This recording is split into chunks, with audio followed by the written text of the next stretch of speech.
It's not just those involved in the trial that are reflecting on what happened. Scores of colleges and university leaders are also taking notes. News Channel 5's Andrea Klein-Thomas returned to the first ever statewide sexual assault summit to discuss the role alcohol plays in sexual assaults. Andrea. Well, Vicki, experts say you can't talk about drinking on college campuses without talking about sexual assaults. While alcohol consumption has not changed over the years, binge drinking is on the rise. Colleges are advised to change students' expectations when they arrive on campus, an expectation where partying involves binge drinking. We need to consider the party culture that says you go to school in order to have a good time, in order to drink, in order to experience that type of freedom.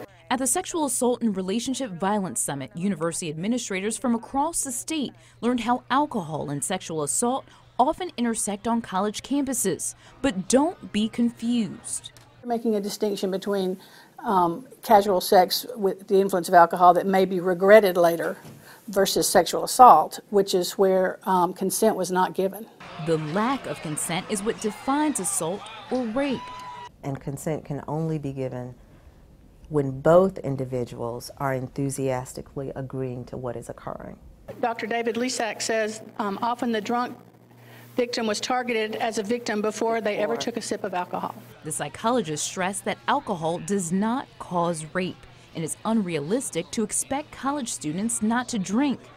Alcohol lowers inhibitions, increases sexual aggression, and may be used as an excuse to misinterpret mutual interest.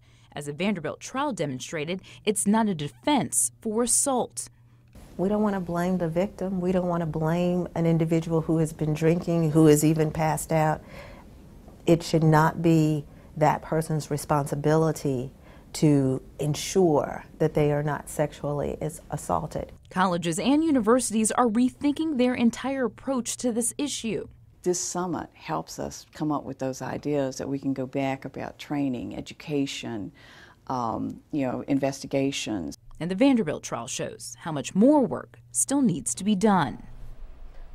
The psychologists say students, especially female students, are at the greatest risk for sexual assault during the first 6 weeks of their freshman year.